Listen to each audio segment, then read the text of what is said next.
Welcome in, everyone, again to another edition of the SEC Mafia. I'm Randy from Mobile, alongside co-host Tyler from Tuscaloosa. Hope everyone had a great holiday break, a wonderful Christmas, New Year, got back into the swing of things. And we're going to jump right into it today with the looming question. Will the SEC go back-to-back years without a national title for the first time since 2013 and 14, when in 2013, the Florida State Seminoles defeated the Auburn Tigers.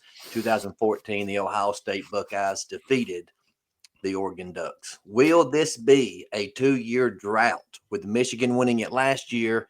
This year we've got Texas. That is our only hope. But I tell you, Ohio State looks like an unstoppable buzzsaw. Your thoughts, Tyler? We are headed for dark days, my friend, on the SEC Mafia platform, where, as you all know, we are SEC homers and we root for all things SEC.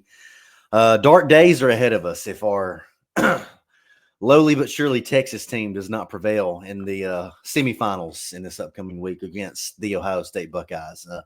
Like you said, Ohio State. I don't know what juice Ryan Day has been on, but he has turned it on these last 2 weeks. And I guess they have found out that they have, the best wide receiver in the nation on their team. Oh, And and, God. and they have probably one of the best two running backs in all of college football. They So definitely got the best combo of running backs, the best 1-2 punch there is. So yeah, they figured some stuff out, and of course, they just like in basketball, they got hot at the right time. So it's going to be an interesting week to say the least.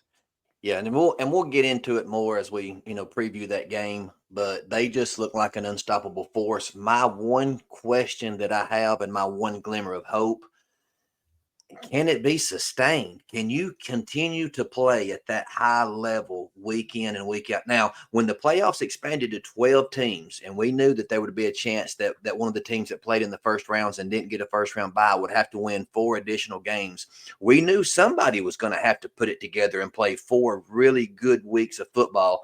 But Ohio State is just putting it together, hitting on all cylinders, and they just look like they can't be stopped. Absolutely, absolutely.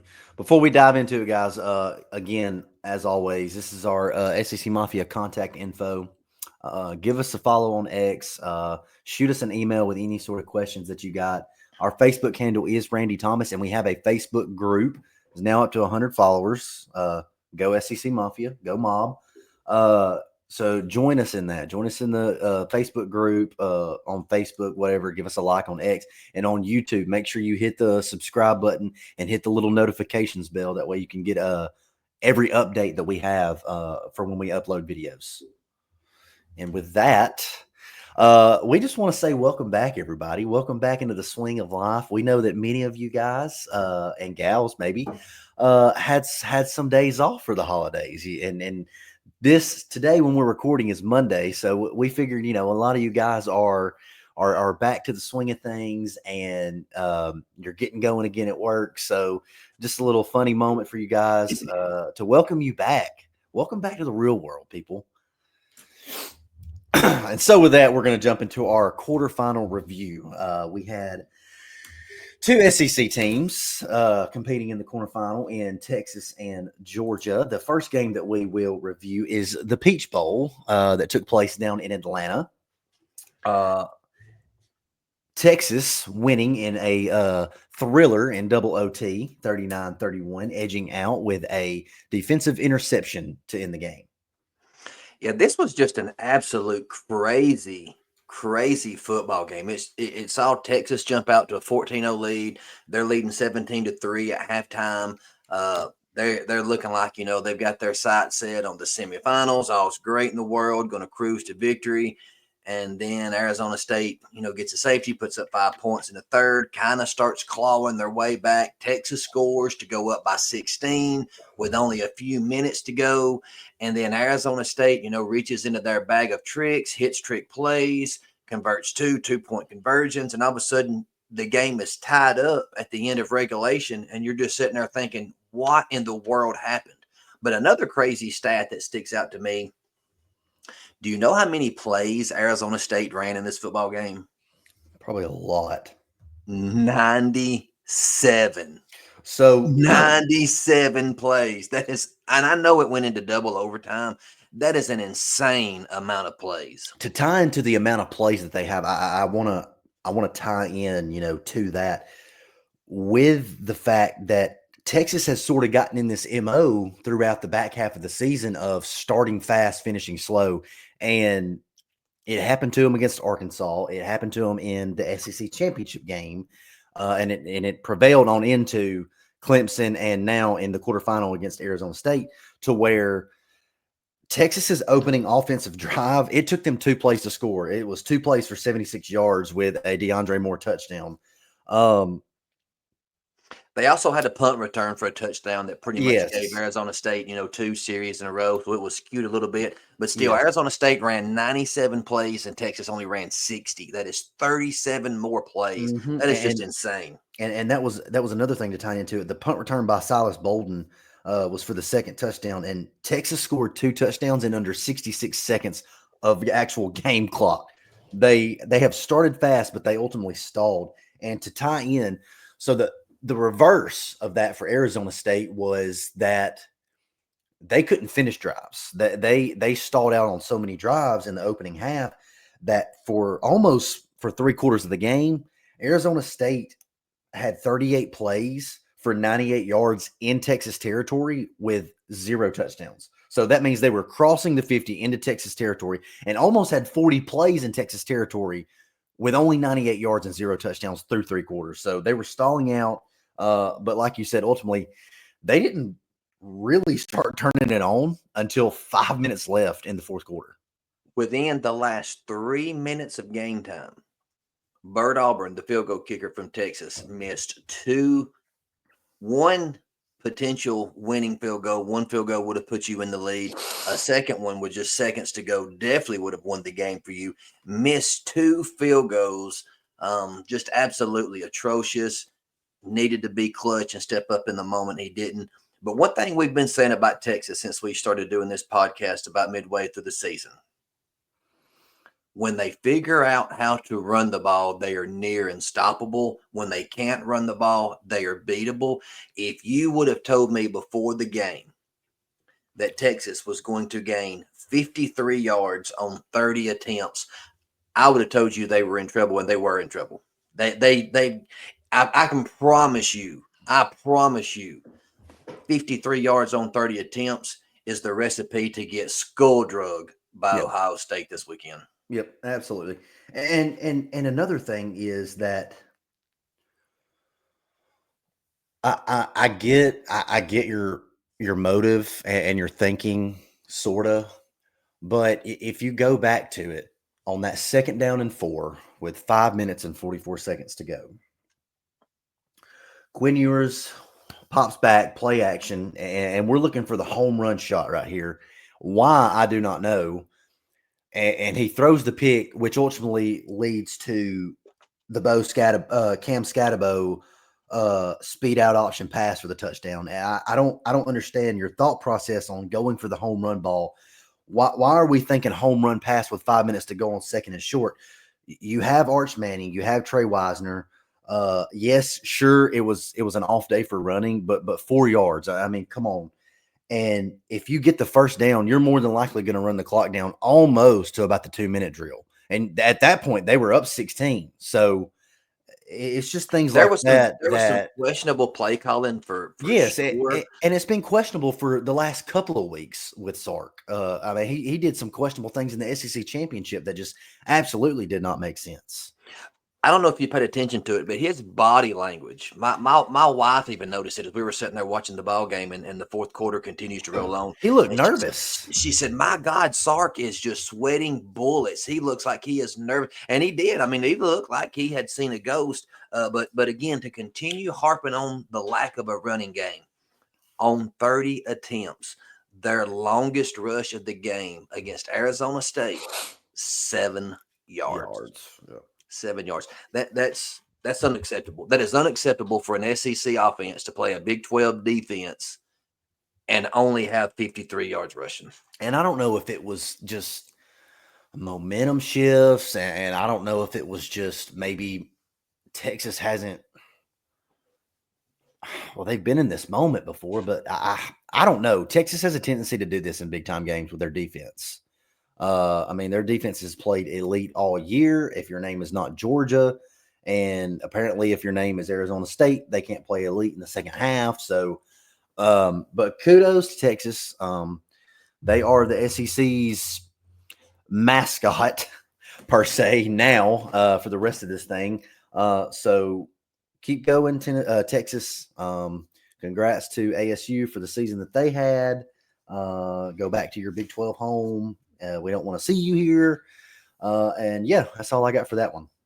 Well, that's my concern with Texas going forward is we've talked about how great their defense was. We've talked about how their secondary is really good. Their run defense is really good. In the first round game against Clemson, they gave up over 330 yards passing. And then in the second round game against Arizona State, they give up over 200 yards rushing. It's like, okay, we have seen them play two playoff games, and both areas, both levels of their defense has been exposed in two games against, let's be honest, what we think anyway is mediocre competition.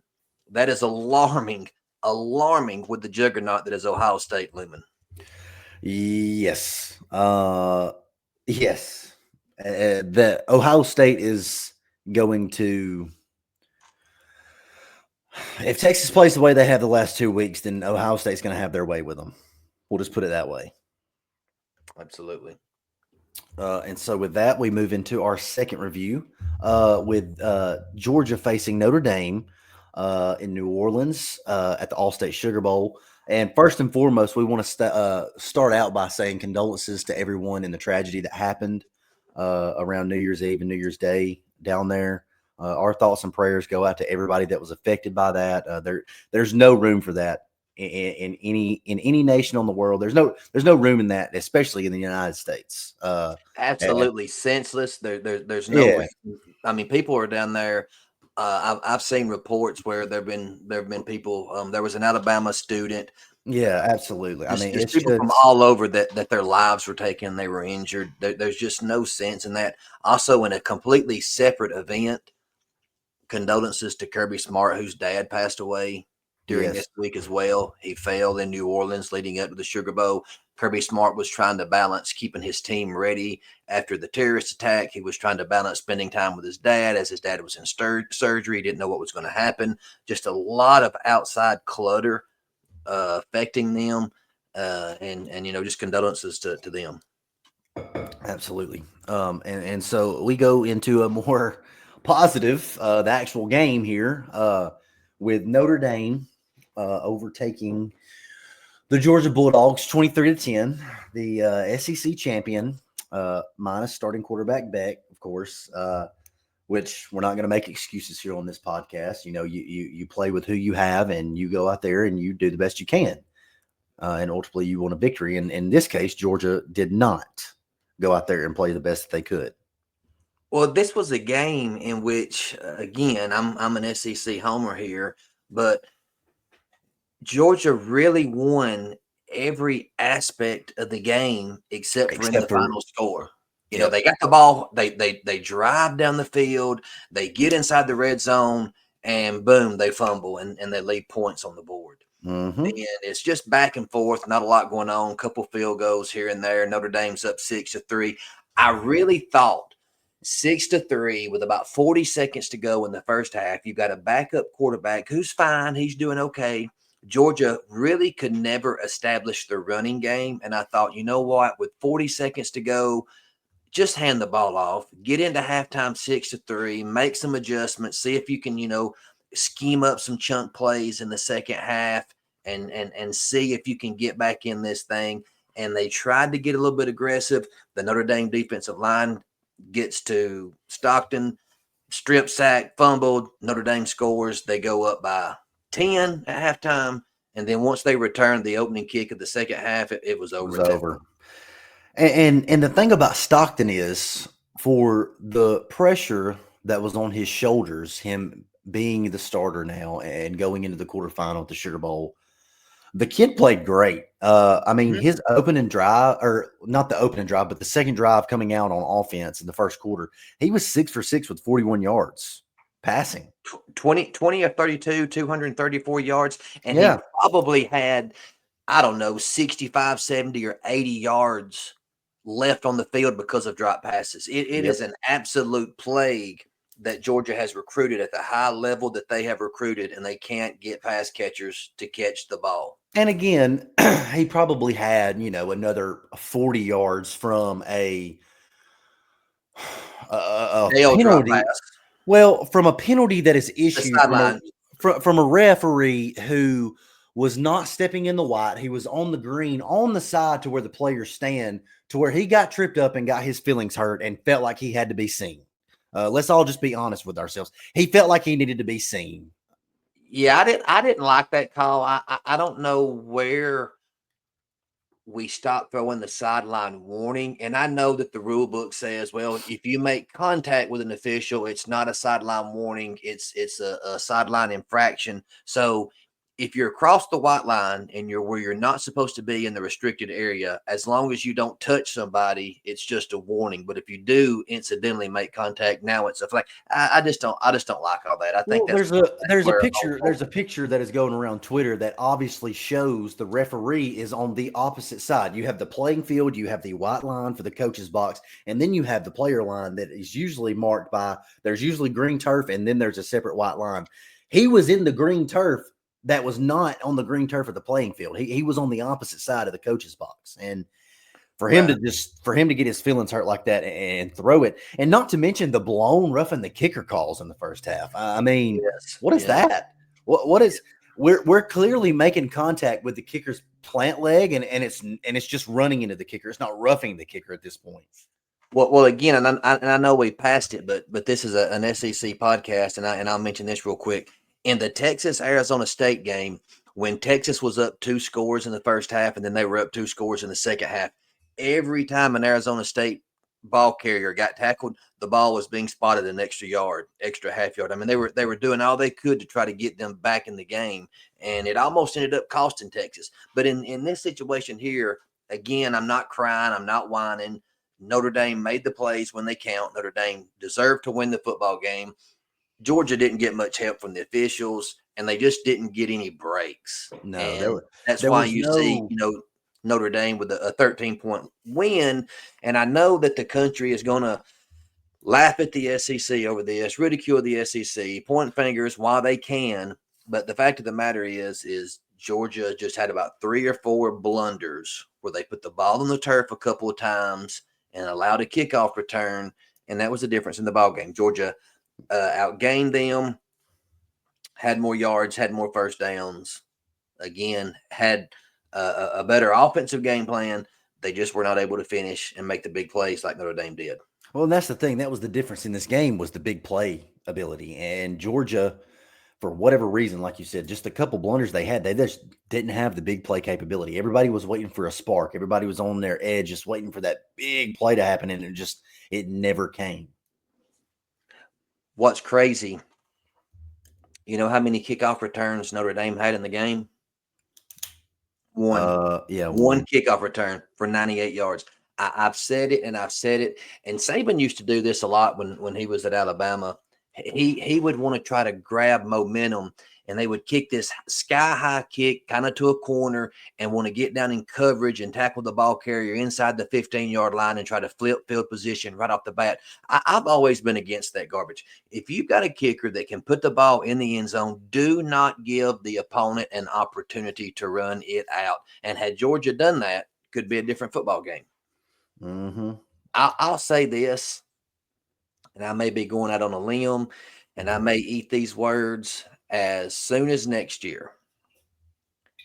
I do not think Georgia will ever win a national title with Mike Bobo calling plays.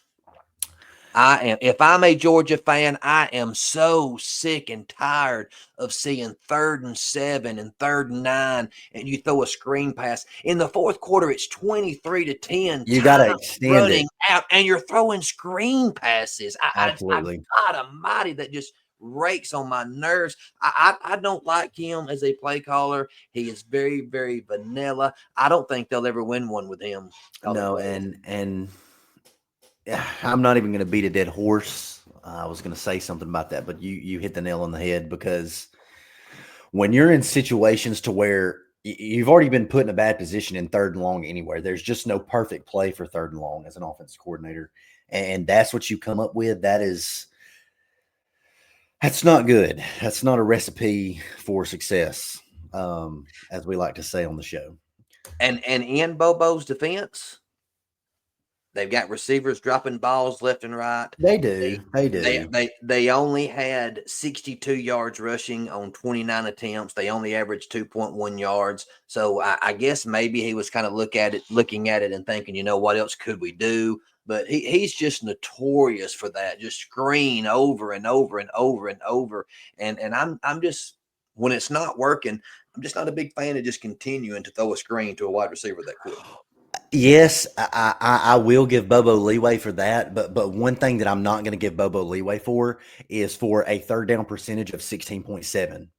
When you have a third down percentage of 16.7 and you are not extending drives, this lets me know that you're getting caught in the back end on third and long, and you're creating long down situations, and you are not being successful on first and second down, and you're not extending drives, and therefore that turns into a stat line of 0-2 in the red zone. That turns into a stat line of only scoring 10 points in a quarterfinal game. I mean, especially when going into the game, you don't have your long arm quarterback to create big play momentums, so it's going to have to come from somewhere else.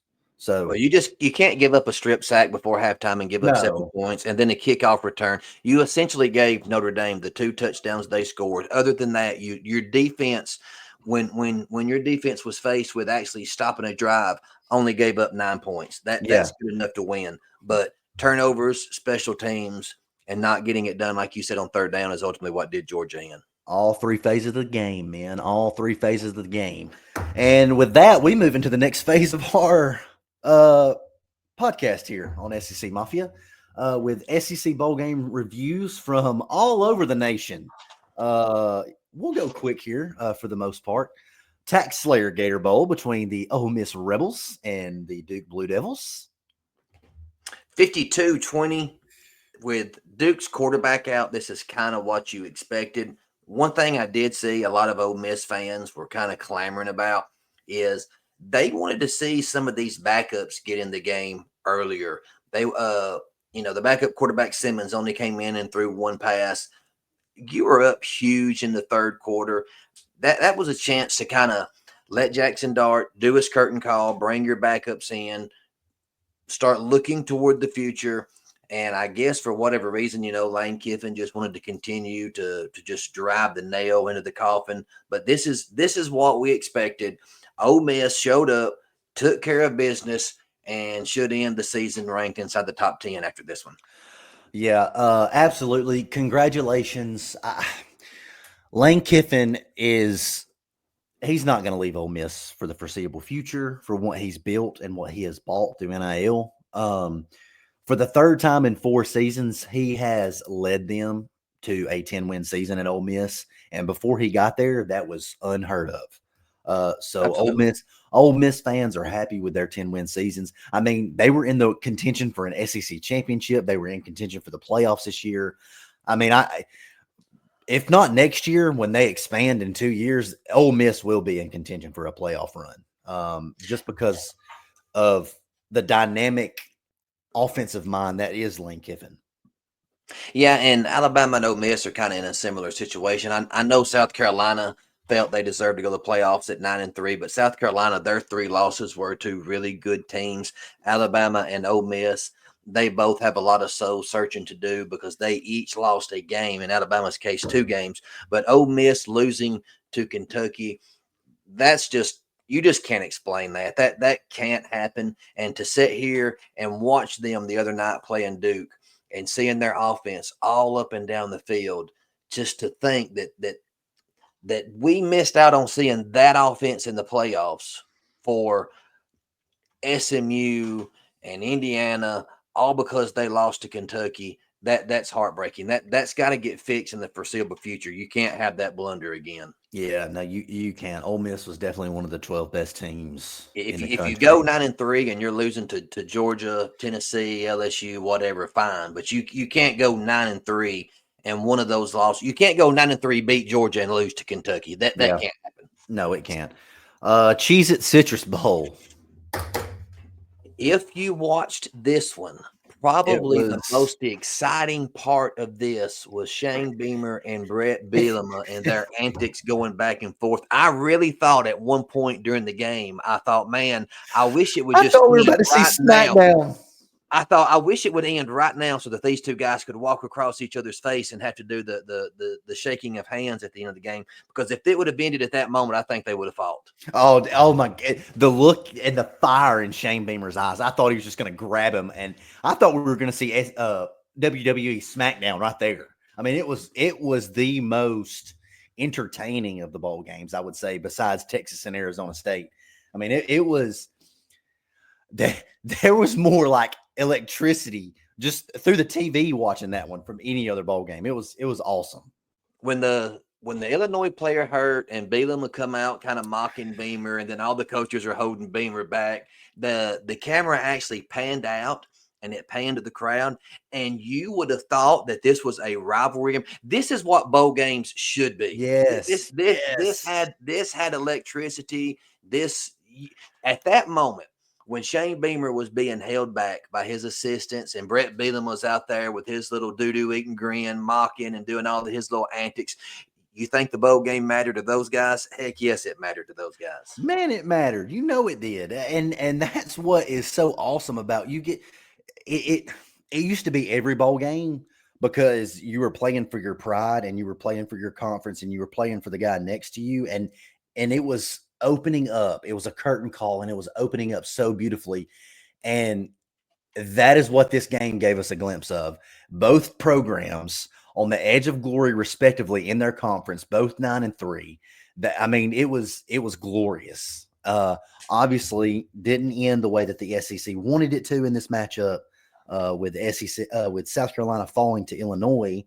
Um, Well, it just go when ahead. we get into actual the game and not the entertainment and the antics behind it, it really came down to one thing.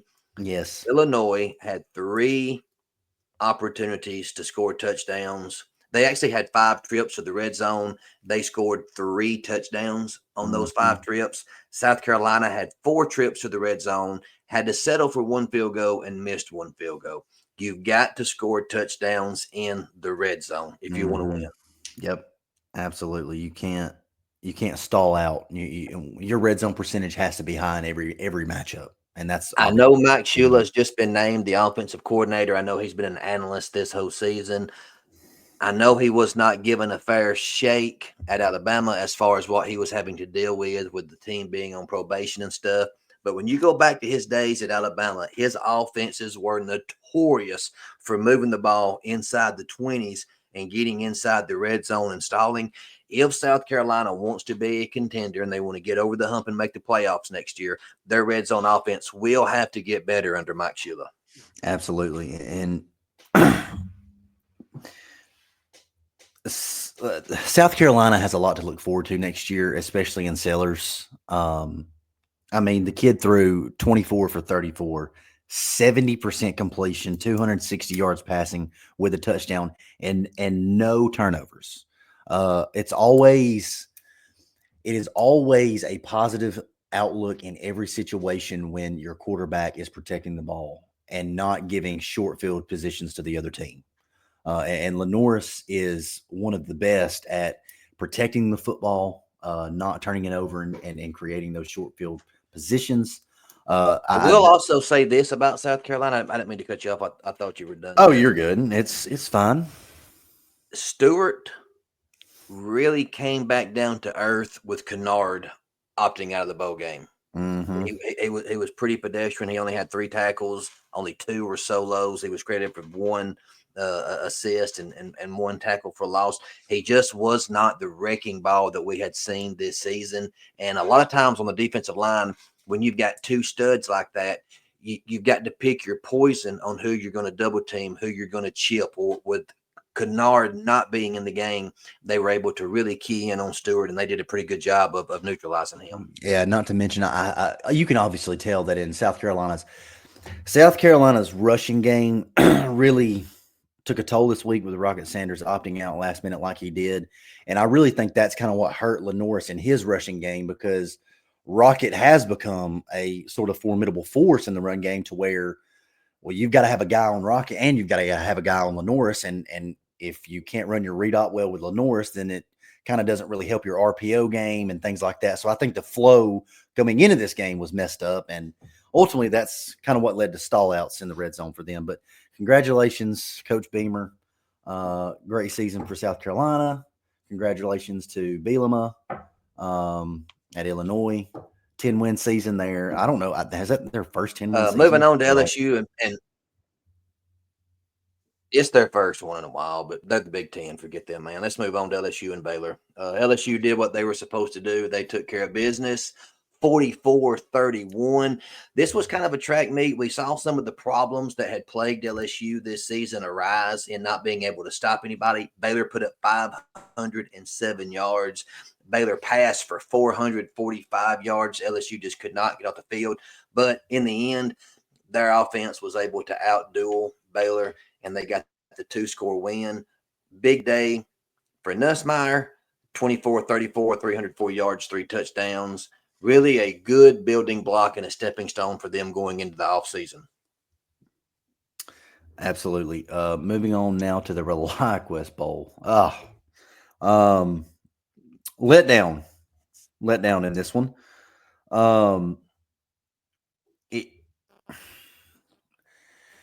It almost seems as it almost seems as if we didn't even get off the bus. Alabama just had a conundrum this game and could not do anything. Well, the first quarter was just an absolute debacle. Alabama gets the ball first. They drive across midfield. It's 4th and 5.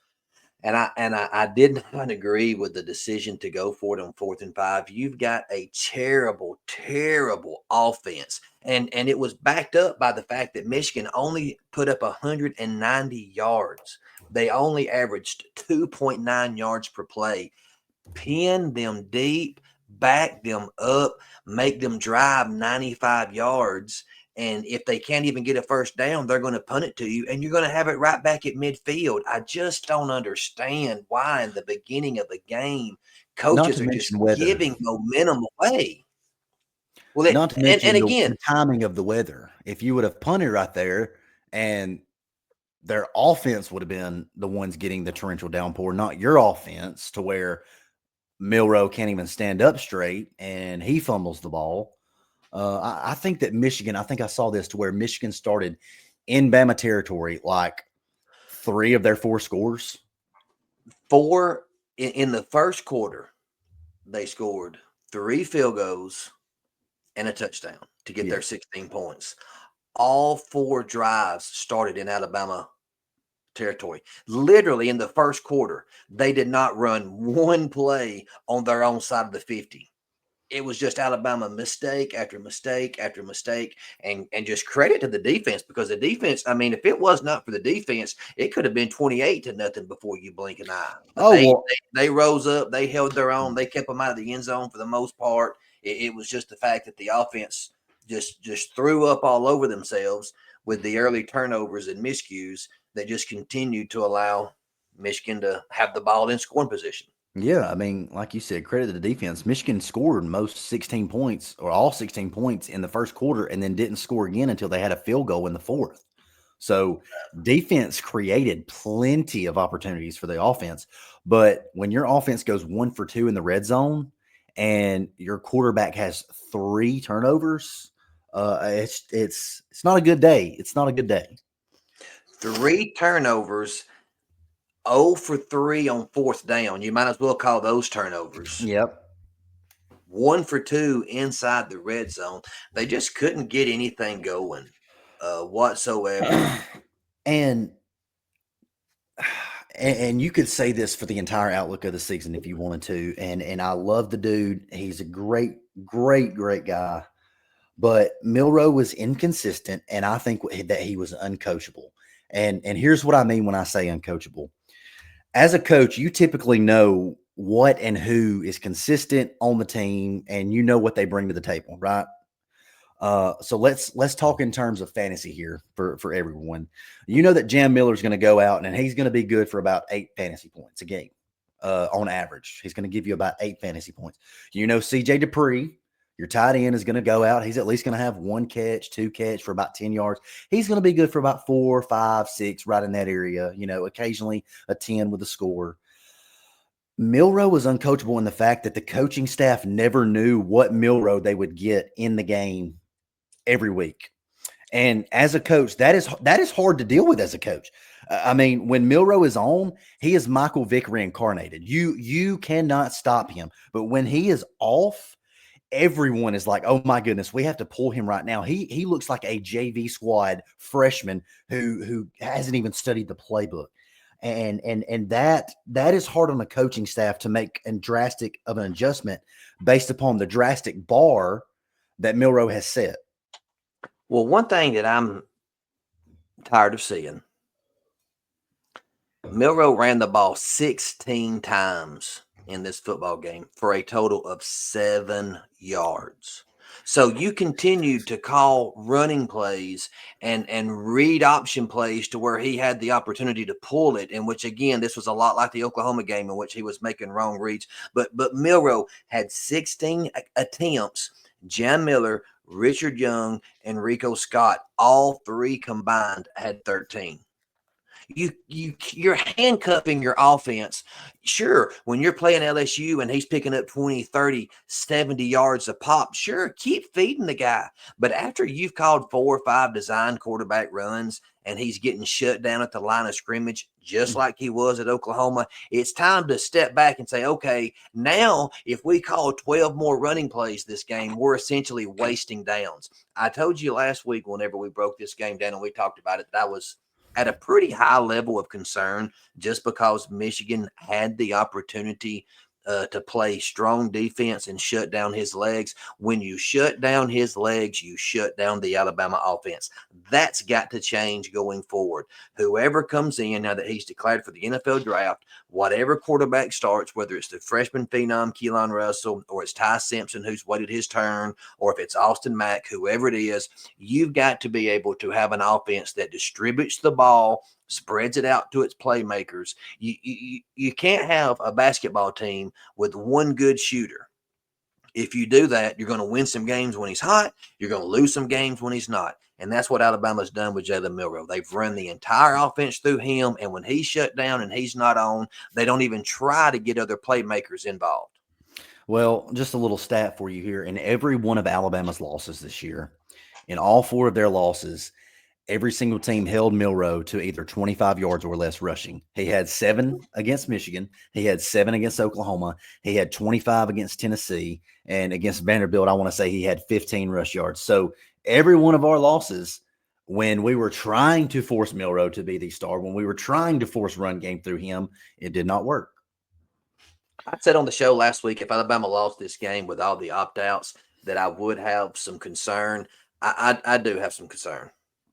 Yeah, it is concerning, but I think that with rumors going around of Ryan Grubb possibly coming in, they're doing some shifting already with assistant coaches and things like that. And if they get a system quarterback that fits their system, I'm an optimistic. I always like to think positive about things, and so I'm very optimistic to see the future next year. It's going to be just as hard for them. I mean, with playing the same teams that are just flipped, going on the road to South Carolina and Athens, Georgia to play Georgia, on the road to Missouri, and on the road to FSU Auburn.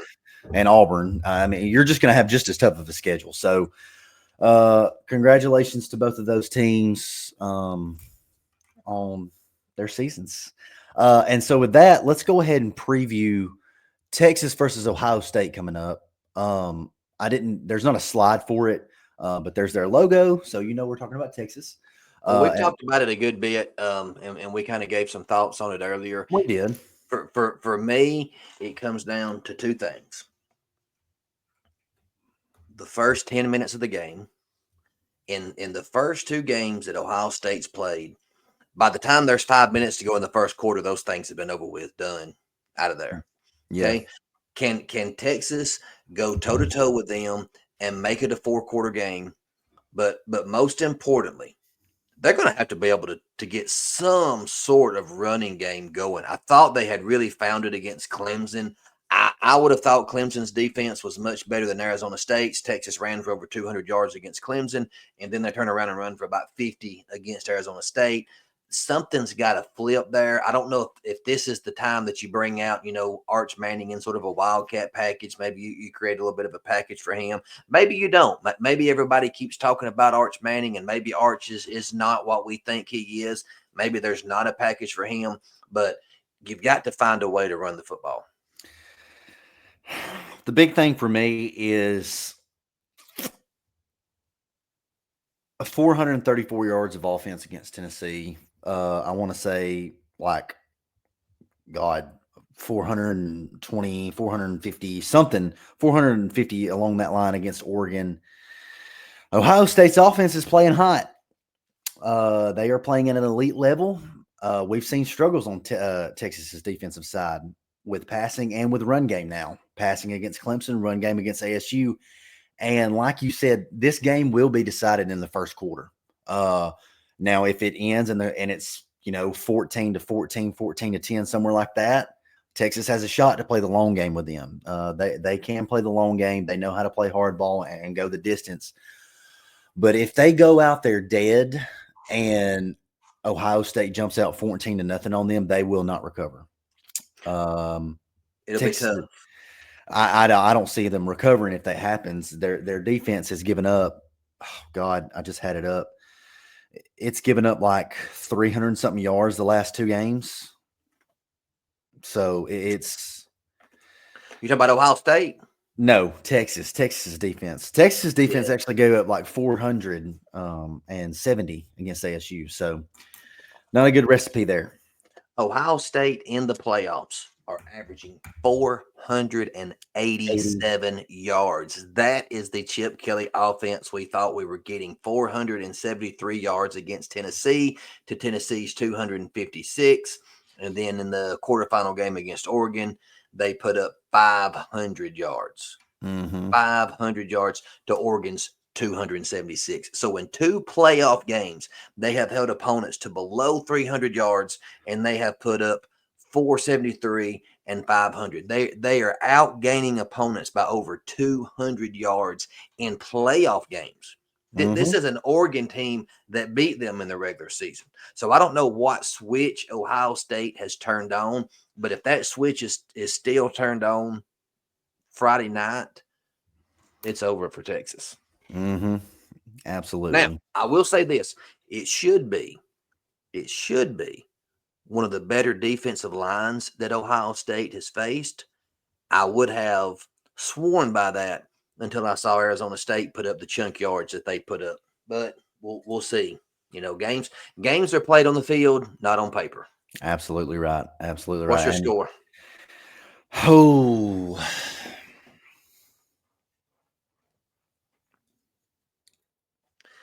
Long pauses like that are not good for podcasts, bro.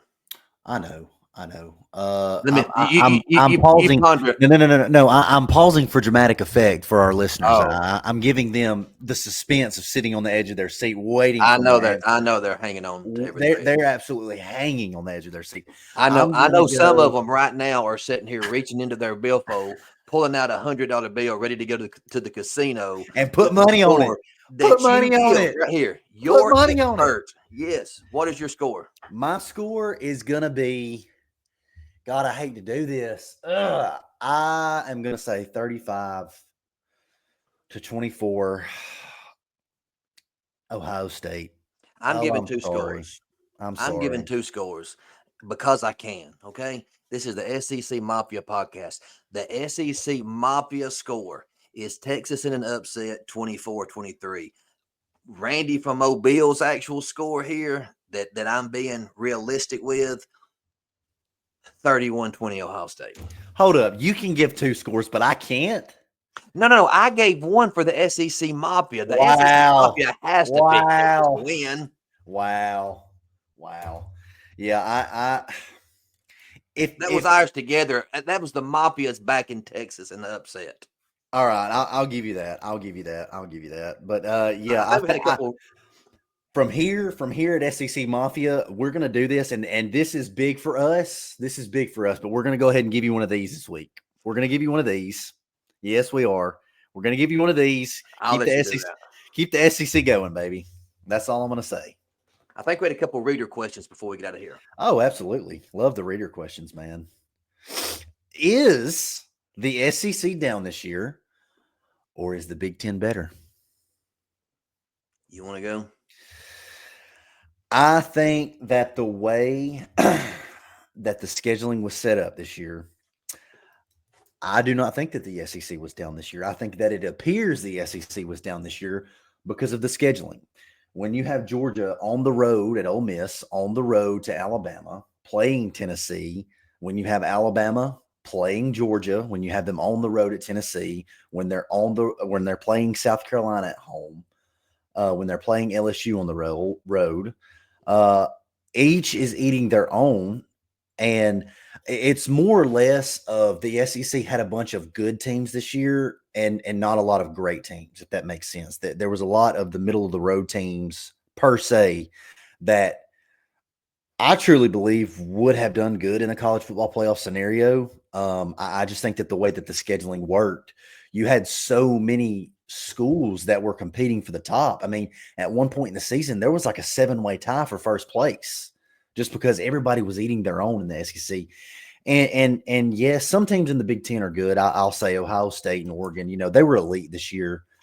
Penn State, for what they're doing, whatever. They had an easy path so far to get to the semis, which is ridiculous. They got rewarded for losing two of the biggest games this year. They were rewarded, but whatever.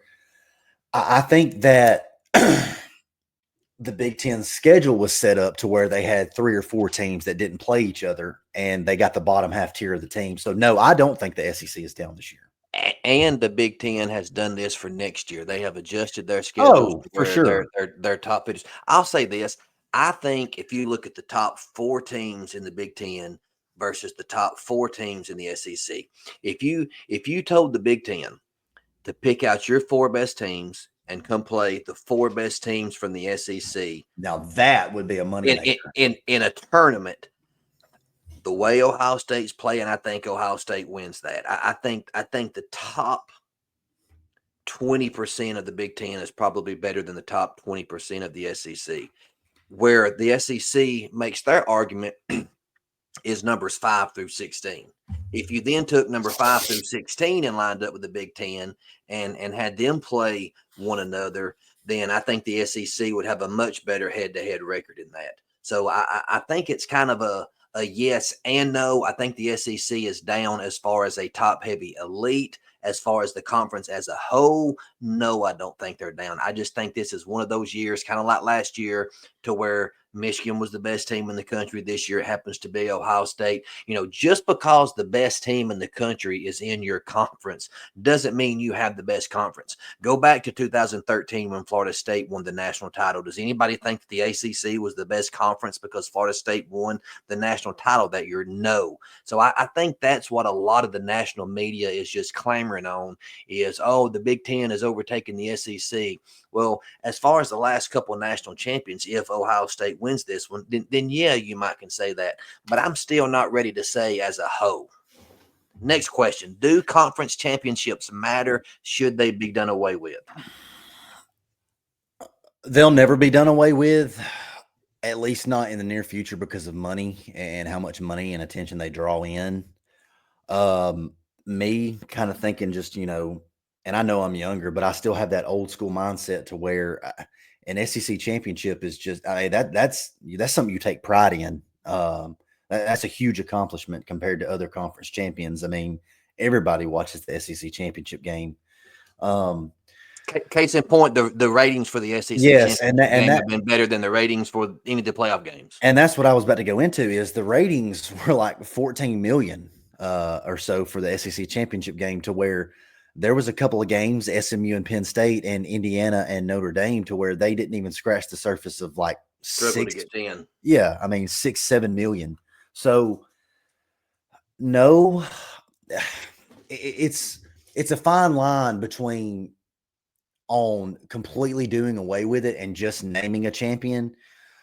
But with how far extended the season has gotten, and frankly, if it's going to penalize certain conferences but help other conferences, then that they need to be done away with to level the playing field for everyone to be able to pick the best, 12, 15, 16 best teams. If it's going to hurt some conferences but not help, and not Well, hurt others. check this out. Check this out.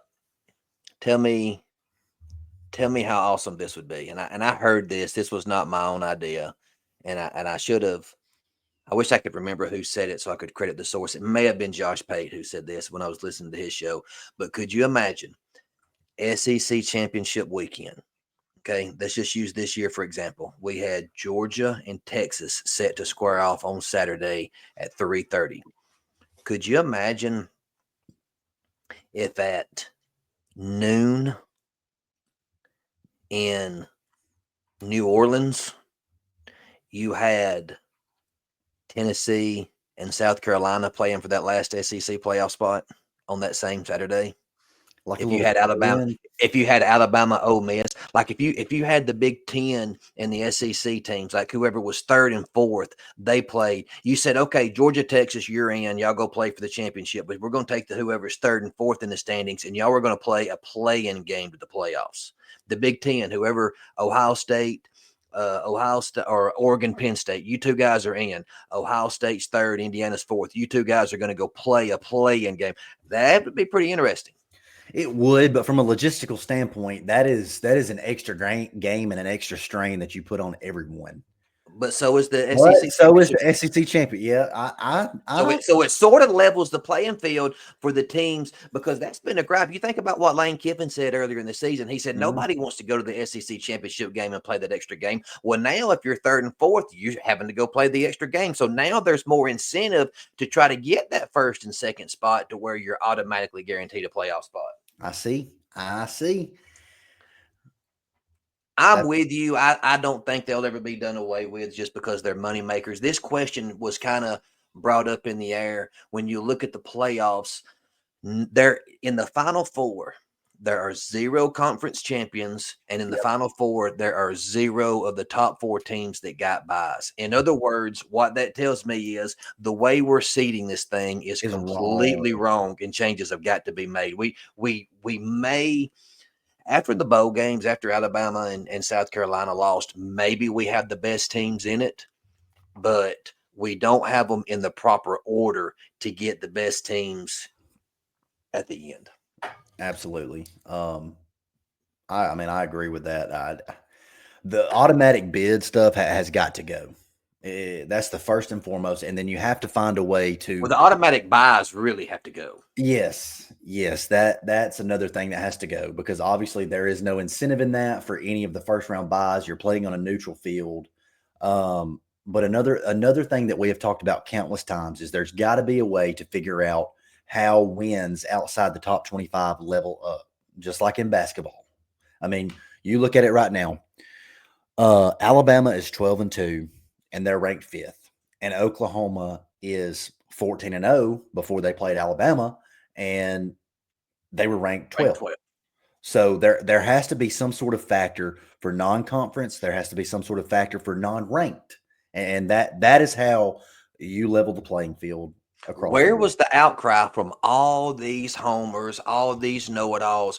Where was the outcry when Oklahoma showed up in Coleman Coliseum Saturday night to play a basketball game, undefeated, ranked 7 spots lower than Alabama? Where was that outrageous outcry? Oh, I can't believe if wins are the only thing that matter, and Oklahoma was one of the only 4 or 5 unbeatens left, they should be ranked in the top 4 or 5. But Yep, no, you take into consideration the strength strength of schedule of and struggle. sometimes, like Alabama, when you go on the road and you lose at Purdue, a team that made the Final Four last year, a team that is really good, when you go to their house and you lose a game to them, it should not penalize you. Nope.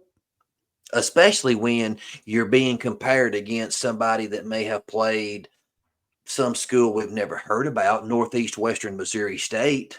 I mean, Mm-hmm. you should be, I wouldn't say rewarded, but you should not be punished for going on the road and playing Purdue when somebody else went and played Northeast Western Missouri State. Yep, Same absolutely. thing in football. It's fine in basketball. It's accepted in basketball. It's always been that way. We've always kind of had that metric in basketball, but not in football. Mm-hmm. And that can be our final thought That's of my the final day. thought. That's where I was going. You read my mind, Tyler. Absolutely. Tyler from T-Town, Randy from Mobile. We're out. Everybody have a good week. Let's Hey, go Longhorns, and we'll do this again next week. Next Monday, we'll do it again. hey, absolutely. Love all you guys. Like, subscribe. Here is our contact information. One more again, you know it. Join the Facebook group page and invite folks. We hit 100 this weekend, so let's keep it going. On the Facebook group, we post regular questions throughout the week to try to keep you guys engaged. We post stuff on Twitter. We just want to get engaged with you guys. Make sure you hit the like, hit the little notification bell on YouTube. That's it, man. See you Join guys. the mob. Hey, join the mob. Join the mob. SEC Mafia out.